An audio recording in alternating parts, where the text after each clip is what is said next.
के पिता धन्यवाद करते हैं आज के सुंदर बाइबल अध्ययन के लिए जो आपने हमारे जीवन में दिया। होने दे खुदावन हर एक के जीवन में आज का वचन कार्य करे, हर एक को बड़ी बरकत दे पिता, यीशु नाम से मांगते हैं, आमीन। हम पढ़ेंगे उत्पत्ति की किताब 38 अध्याय यहूदा और तमार। उन्हीं दिनों में ऐसा हुआ कि यहूदा अपने भाइयों के पास से चला गया और हीरा नामक एक अदुल्मावासी पुरुष के पास डेरा किया। वहां यहूदा ने शुआ नामक एक कनानी पुरुष की बेटी को देखा और उससे विवाह करके उसके पास गया। वह गर्भवती हुई और उसके एक पुत्र उत्पन्न हुआ और यहूदा ने उसका नाम एर रखा। वह फिर गर्भवती हुई और उसके एक और पुत्र उत्पन्न हुआ और उसका नाम ओआन रखा गया।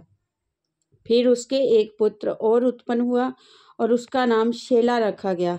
और जिस समय इसका जन्म हुआ उस समय यहूदा काजीब में रहता था और यहूदा ने तामार नाम की स्त्री को से अपने जेठे एर का विवाह कर दिया। परंतु यहूदा का वह जेठा एर यहोवा के लेखे में दुष्ट था, इसलिए यहोवा ने उसको मार डाला। तब यहूदा ने ओनान से कहा, अपनी भौजाई के पास जा और उसके साथ देवर का धर्म पूरा करके अपने भाई के लिए संतान उत्पन्न कर। ओनान जानता था संतान मेरी ना ठहरेगी, इसलिए ऐसा हुआ जब वह अपनी भौजाई के पास गया तब उसने भूमि पर वीर्य गिराकर नाश किया, जिससे ऐसा ना हो कि उसके भाई के नाम से वंश चले। ये काम जो उसने किया उससे यहोवा अप्रसन्न हुआ और उसने उसको भी मार डाला। तब यहूदा ने इस डर के मारे कहीं ऐसा ना हो कि अपने भाइयों के समान शेला भी मरे, अपनी बहू तामार से कहा, जब तक मेरा पुत्र शेला सियाना ना हो जाए तब तक अपने पिता के घर में विधवा ही बैठी रहे। इसलिए तमार अपने पिता के घर में जाकर रहने लगी। बहुत समय बीतने पर यहूदा की पत्नी जो शुआ की बेटी थी वह मर गई। फिर यहूदा शोक के दिन बीतने पर अपने मित्र हीरा अदुल्मावासी समेत अपनी भेड़ बकरियों का ऊन कतराने वालों के पास तिम्नात को गया और तामार को ये समाचार मिला, तेरा ससुर अपनी भेड़ बकरियों का ऊन कतराने के लिए तिम्नात को जा रहा है। तब उसने ये सोचकर कि शेला सियाना हो गया है, पर मैं उसकी स्त्री नहीं होने पाई, अपना विधवापन का पहरावा उतारा और घूंघट डालकर अपने को ढांप लिया और एनेम नगर के फाटक के पास जो तिम्नात के मार्ग में है जा बैठी। जब यहूदा ने उसको देखा उसने उसको वेश्या समझा, क्योंकि वह अपना मुंह ढांपे हुए थी। वह मार्ग से उसकी ओर फिरा और उससे कहने लगा, मुझे अपने पास आने दे, क्योंकि उसे ये मालूम ना था कि वह उसकी बहू है। उसने कहा, यदि मैं तुझसे पास आने दूं तो तू मुझे क्या देगा? उसने कहा, मैं अपनी बकरियों में से बकरी का एक बच्चा तेरे पास भेज दूंगा। तब उसने कहा, भला उसके भेजने तक तू हमारे पास कुछ रहन रख जाएगा?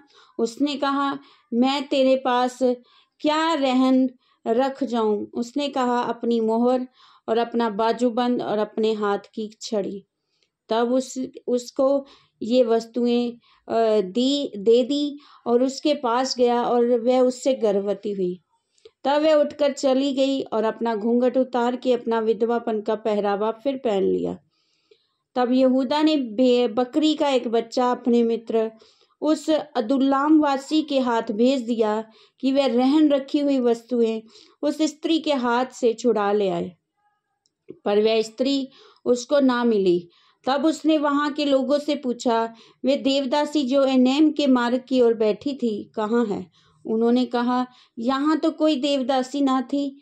इसलिए उसने यहूदा के पास लौट के कहा, मुझे वह नहीं मिली। और उस स्थान के लोगों ने कहा, यहाँ तो कोई देवदासी ना थी। तब यहूदा ने कहा, अच्छा, वह बंधक उसी के पास रहने दे, नहीं तो हम लोग तुच्छ गिने जाएंगे। देख, मैंने बकरी का ये बच्चा भेज दिया था, पर वह मुझे नहीं मिली।